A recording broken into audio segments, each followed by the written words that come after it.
Egaa rifeensa keenya kan jajjabaatee akkasuma nuuf qabamuu dide gobbuu ta'ee nu rakkisuu fi furmaata baay'ee bareedaa tokko isiniif qabadhee dhufeen jira. Isiniif jecha osoo hin taane waggaa lamaa fi rifeensi kiyya waan jajjabaataa tureef akkamitti akka laaffifadhu dhabee hedduu cinqamaa ture. Dibata yookiin qibaatii waan hedduu suuqirraa bitee fayyadamaan ture jechuudha. Wantoonni sun hundi Rabbiif galanni haa ga'u guyyaa 2-3 keessatti isa ji'a 2-3 osoo hin taane guyyaa 2-3 keessatti rifeensi keessan lallaafee akka isin gammachiisu shakkii takkan qabu jechuudha. Harka keessanii maal gootu fuutanii saaqa mataa keessanii gidduu erga dhooftanii maasaajii gootu jechuudha. Akkas gootanii جبات ونور ركعي إلهي يا صمدي محمدي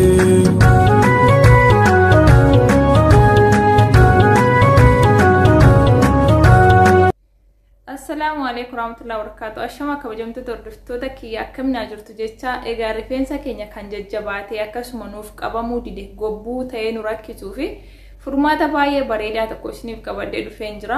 Isiniif jecha osoo hin taane waggaa lamaa fi rifeensi kiyya waan jajjabaataa tureef akkamitti akka laaffifadhu dhabee hedduu cinqamaa ture. Dibata yookiin qibaatii waan hedduu suuqirraa bitee fayyadamaan ture jechuudha. Wantoonni sun hundiyyuu na fayyaduu hin dandeenye bilaashumatti dibachaa ture.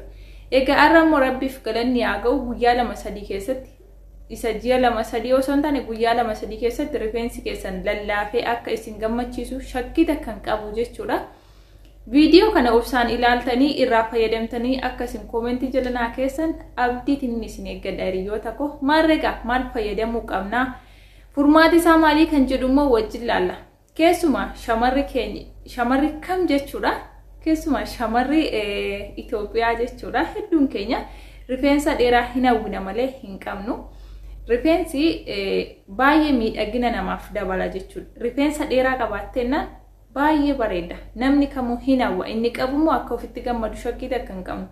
Maarreegaa miidhagina keenya dabaluuf immoo shamarri takka meekaabii wantoota hin taanetu birrii baasaa oolla waan ta'eef waanuma gatii salphaatiin rifeensa keenya laaffifannee dheereffachuun immoo bu'aa gaarii qaba jedheetii yaada. Irra caalaatti dheereffachuu caalaa shamarran keenya rifeensi keessan sinii kan qabamuu didu jira. Rifeensi keenya baay'ee jajjabaatee kan nu qabamuu didee nu rakkisu jira. Isa sanaaf furmaati maal akka ta'u isinitti himuu barbaada. Hiriyoota koo warri rifeensi keessan jajjabaatee isiniif qabamuu dide ani yeroo hedduuf basalas dibachaan ture. Wantoota namni haasa'u hedduu dibachaan ture. Garuu isaan keessaa kamtu akka na fayyade kamtu akka jijjiirama naaf argamsiise amma tokkoon waa'ee rifeensaa irratti isiniif hojjechuu fi abdiin qaba jechuudha. Isinis gaana jajjabeessuu hin dagatinaa. Waan hojjedhu kun akka isin fayyadu waan ofii kiyyaaf fayyadame qofaallee akka isiniif dhiyeessu abdiin qaba hiriyoota kiyya. Fakkeenyaaf irra hedduun keenya zeezeetuunii dibanna mataa keenyatti. Zeezeetuuniin yeroo miiccannee filannuuf baay'ee nu lallaaffisa. Isa achitti garuu irraa bada waan ta'eef waan rifeensa keenya nu lallaaffisu wallaallee rakkannaa jechuudha. Fakkeenyaaf yeroo mataa kee miicuuf jettu zeezeetuunii itti dibachuun gaariidha. Itti dibadhu. Zeezeetuuniin baay'ee laaffisa. Yeroo miiccattee filattuuf baay'ee si laaffisa. Isa achitti garuu sin fayyadu. Egaa amma immoo erga miiccannee kaane rifeensa keenya yeroo hundaa maal fayyadamuu qabna kan jedhu kuno kana. Hiriyoota kiyya ani dibata hedduu dibadhee fixeera. Garuu kan isaan keessaa kan na fayyade baaziliinii kana bichaadha. Baaziliinii kana amma torbee 3 dibadhean. Ishee kana keessaa fixeetiin jira baaziliinii kana. Kanammoo kuno reefuun bitaa jechuudha kaleessa. Xiqqoo irraa fayyadame, eda galgala irraa fayyadame. Baaziliinii kana akkamitti akka fayyadamuu qabnu, akkamitti akka rifeensa keenya nu lallaaffisee guyyaa 2 keessatti guyyaa 1 har'a dibannee bullee borga namasa akka ofitti gammaduu dandeenyu. Akkamittiin akka dibannu isinittiin garsiisa. Wanta baay'ee nu barbaachisu. Fakkeenyaaf hiriyoota kiyya rifeensa keessan waan kana fayyadamuun duratti maal akkasiin gochuu qabdan isinittiin hima. Egaa hiriyoota koo warri rifeensi keessan jajjabaatee isin rakkisu zeezeetuunii itti dibdanii yeroo miiccitan manuma shaaworii keessatti mataa keessan sirriitti filadhaa. Fila yeroon isin jedhu hin haphisaa jechuudha. Wantoota caccabee hin barbaachifne sirriitti keessaa yeroo sana hin qulqullaa jechuudha. Mataa dheerachuu danda'uu fi rifeensa sirrii ta'e bichaatu isin irratti hafa. Inni yeroo hundumaa waan shaashiidhaan nuuf caccabee haala tokko tokkoon nu rakkisu hundi isaa keeyaa qulqullaa'eetu rifeensa guddachuu danda'u bichittitu afaa jechuudha. Yeroo isin bishaan keessatti yookiin shaambootti dibdanii kaatanii shaamboo isa marsaa tokkoffaa irraa miicitanii shaamboo isa marsaa lammaffaa itti dibdan keessatti mataa keessan sirriitti filtu jechuudha. Hiriyoota kee mataa keessan marsaa isa lammaffaa sanarratti filtanii maal gootu baqa hin qorfattu jechuudha. Erga miicitanii marsaa lammaffaa irratti sirriitti filtanii erga bishaaniin qulqulleessitanii hin qorfattu. Yaani footaatiin goggossitanii maal gootu iddoo 3 yookiin iddoo 4tti yerooma sana dhaachuu qabdu. Jijjiirama isaa ammaa kana akkamitti akka baaziliiniin nu fayyadu isinitti himuuf. Bishaan keessaa goggossitanii maal gootu miicitanii bishaan keessaa gossitanii ituu martanii hin kaa'in ituu akkasitti hin qabsiisin iddoo 3 yookiin iddoo 4tti dhaachuu qabdu jechuudha.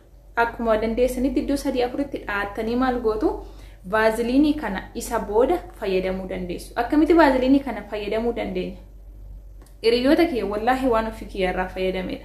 Isinitti agarsiisu mee baaziliinii kana akkamitti akka itti dibachuu dandeenya? Hiriyoota kiyya egaa ofii kiyyaa waraaba kaameraan hin qabu yoo sirriitti isinitti mul'achuu baate namaaf kolchaadha.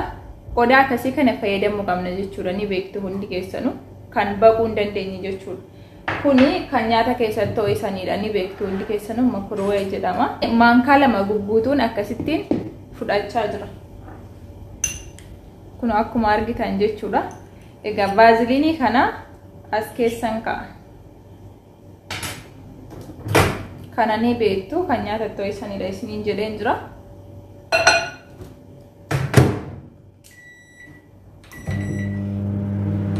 جبات ونور ركعي إلهي يا صمدي محمدي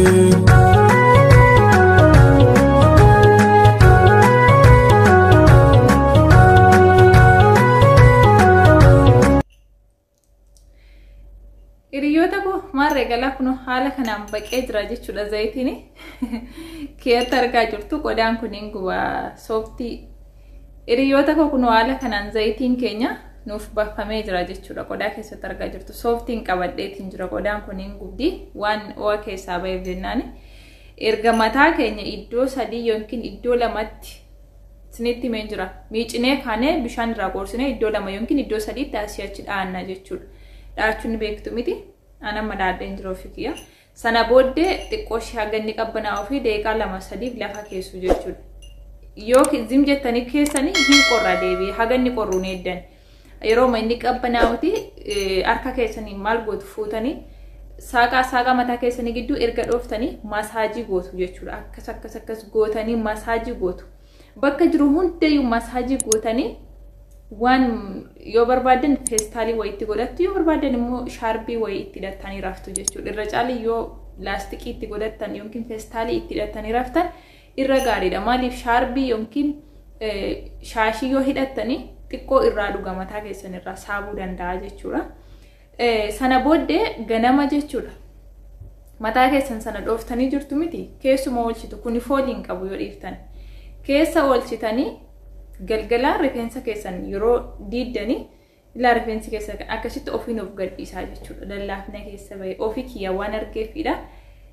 Sirriitti itti fayyadama haaluma kanaan isiniin jechuu barbaada. Kan biraa yoo waan hafe jiraate immoo yaada keessan koomentii jalatti naaf qoodaa isiniin jira galatooma.